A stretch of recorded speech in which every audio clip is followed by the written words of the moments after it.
You open a crypto wallet you haven't touched in a while.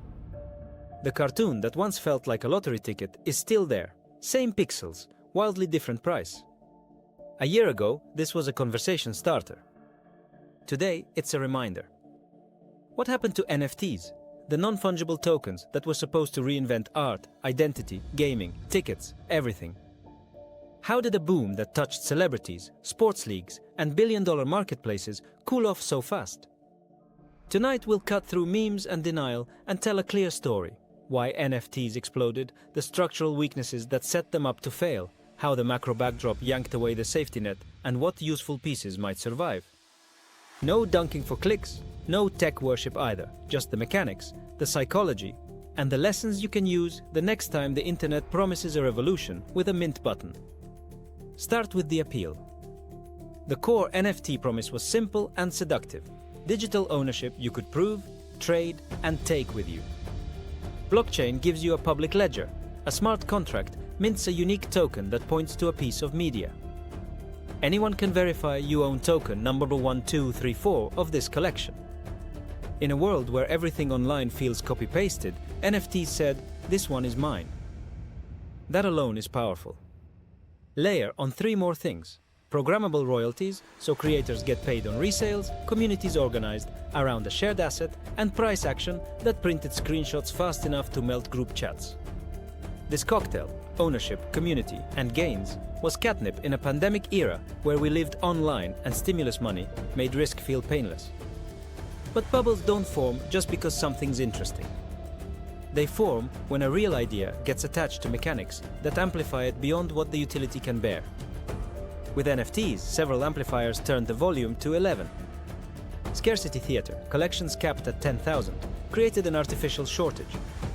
Status signaling, flexing a rare profile picture, gave people a reason to want the scarce thing beyond utility. Marketplace design, leaderboards, floor prices front and center, kept attention glued to price. Cheap money and boredom, lockdowns, low rates, poured fuel.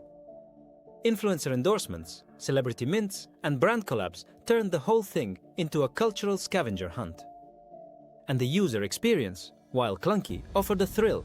Connect wallet, click mint, watch a random trait roll, maybe get rare, maybe flip for a multiple. It felt like a game where the prize was social approval and quick profits wrapped as technology. So where did it break? The first crack was supply. When a market rewards scarcity, the rational response is to create more scarce things. Every day brought new collections, derivatives of derivatives, seasonal drops, collabs, and stealth mints. Scarcity stopped being scarce. When supply outruns organic demand, price has only one friend left: new buyers. And when your main buyer pool is speculators flipping to the next speculator, rather than end users who want the thing for what it does, you're not building a market, you're playing musical chairs. The second crack was utility promises that mostly didn't arrive. Roadmaps dangled games, metaverses, comic universes, animated series, token airdrops, real-world events, future royalties, and brand partnerships. A few teams delivered pieces. Many did not, because shipping actual products is hard and takes time. Meanwhile, buyers priced in future fantasy as if it were present reality. When the calendar caught up and the features lagged, the narrative lost oxygen. You can only say big things coming so many months in a row before people stop listening. The third crack was royalties and how platforms treated them. One of the most creator-friendly ideas in NFTs was the notion that every resale would send a small cutback to the artist or team automatically. That story recruited a lot of creators. In practice, royalty enforcement lived at the marketplace layer, not the base protocol, which meant other marketplaces could ignore them to compete on lower fees. As fee-free platforms rose, royalties eroded. Creators suddenly discovered the recurring revenue they thought was built in was, in fact, optional. That's not a small detail. It rewrites the business model mid-flight and pushes teams to seek other, often worse, monetization. More drops, more tokens, more pressure. The fourth crack was wash trading and fake volume. When a leaderboard drives attention and airdrops reward trading, some actors will trade with themselves to goose numbers. On chains and markets that incentivized volume with token rewards, phantom activity muddied the water. genuine buyers couldn't tell what real demand looked like. When incentives shifted, that demand evaporated. If the scoreboard can be gamed, the game stops meaning anything. The fifth crack was user experience and security. For many people, NFTs were their first taste of self-custody, storing seed phrases, signing transactions, and watching for scams. The learning curve is steep, the penalties for error are permanent, and the phishing industry is relentless. One sloppy signature in a wallet pop-up could approve a malicious contract. One fake support DM could drain a vault. As stories of lost assets multiplied, so did fear. Mainstream users need safety rails and refunds. Self-custody is allergic to both. Some wallets and marketplaces improved UX, but the trust damage was done. The sixth crack was cultural optics and environmental backlash. Before Ethereum's energy shift to proof of stake, critics saw NFTs as wasteful status baubles, which made it easy to rally opposition in art and gaming communities. The conversation was messy, often inaccurate, but perception matters. Even after energy use dropped dramatically on major chains, the early energy vampire meme lingered, freezing adoption in some circles that might otherwise have experimented. Then the macro rug pull. When interest rates climbed and money got tighter, everything speculative repriced. Risk assets fell. The greater fool pool shrank. People needed liquidity for real life. JPEGs were one of the first things to go. In a bull market, momentum hides problems. In a bear, gravity shows you the bones. Thin order books, fragmented marketplaces, and the lack of natural buyers made selling hard. Floor prices cascaded, not because tokens stopped existing, but because the marginal buyer changed their mind. That's a market doing what markets do, but it felt like betrayal to communities who had wrapped identity and friendships around a volatile asset. Underneath the drama, a more technical critique was forming.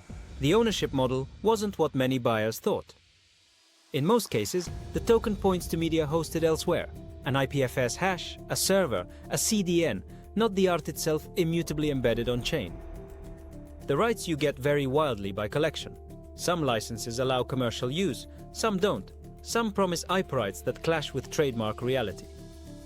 Many buyers assumed, I bought the NFT, I own the art, then learned they owned the token and the license with fine print.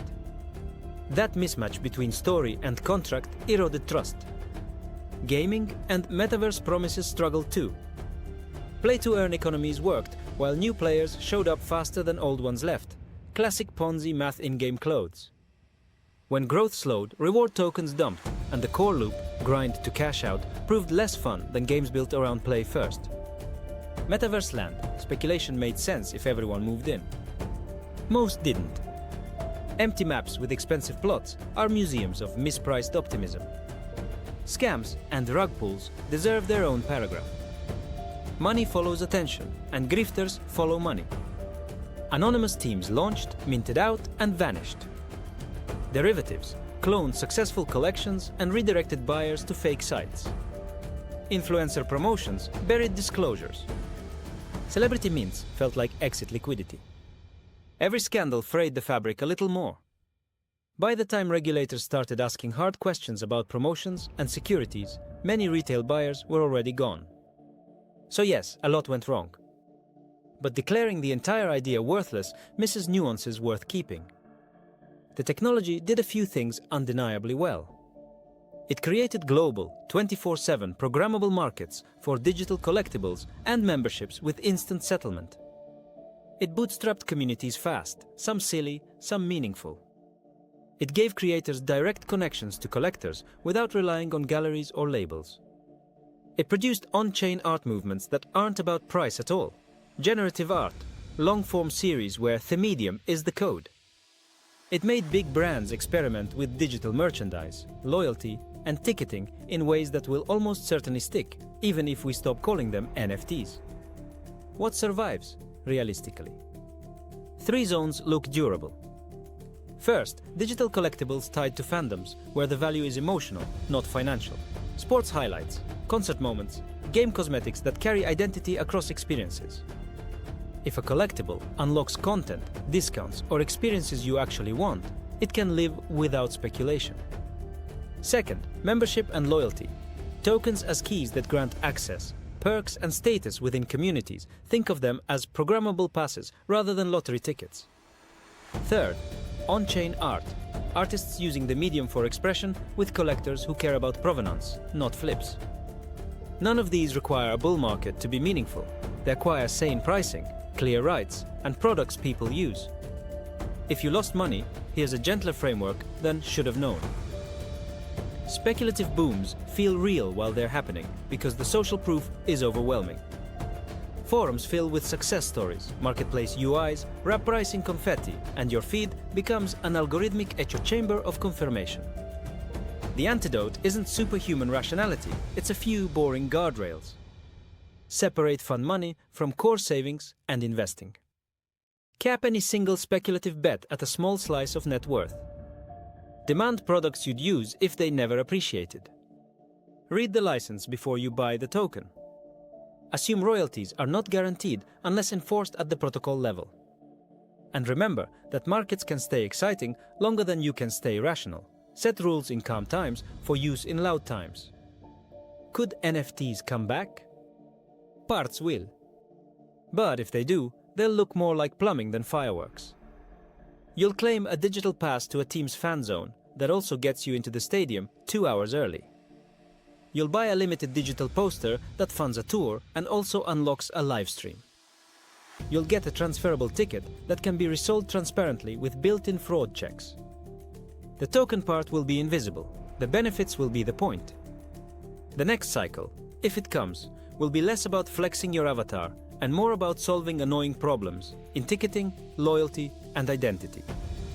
If you're a builder, here's the checklist the last cycle wrote in permanent marker. Rights clarity, plain language licenses, on-chain or off-chain storage explained up front, and real IP hygiene. Business model, do not rely on royalties that can be bypassed. Price primary sales responsibly. Offer ongoing value beyond number go up. User experience, protect newcomers from phishing and approval traps. Add revoke flows and human-readable prompts. Consider custodial options for casual users. Interoperability, promises about metaverse utility, ring hollow, build for 1 or 2 concrete integrations you control.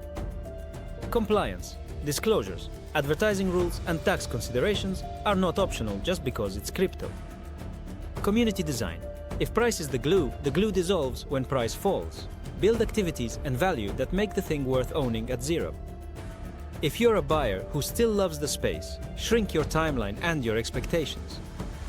Collect what you enjoy seeing in a wallet every day. Join communities you'd hang out in even if the coin chart was hidden.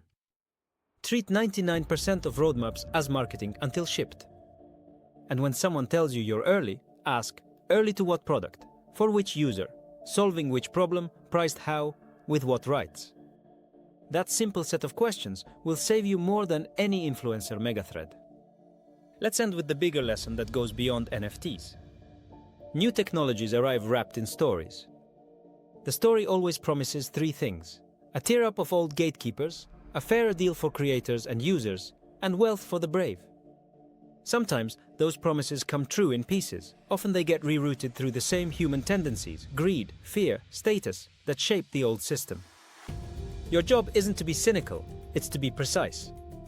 Separate the protocol from the product from the price from the people telling the story.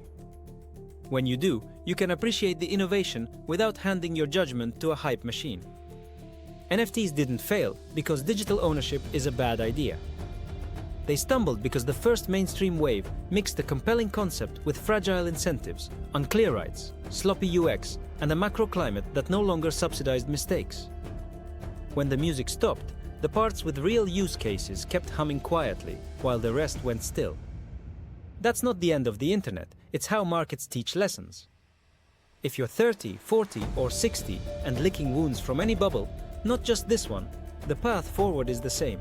Put most of your energy into boring, compounding things that don't require perfect timing, and keep a small sandbox for experiments you can afford to laugh about later.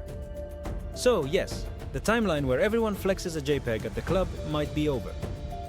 The timeline where your concert ticket just works, your fan pass actually gets you perks, and your favorite artist funds their next project with a digital collectible you enjoy owning, that timeline is still available. When we stop demanding that every new thing makes us rich tomorrow, we give it a chance to make our lives a little better today. That's the real flip, from speculation to service. The technology didn't fail, the expectations did. And that's fixable.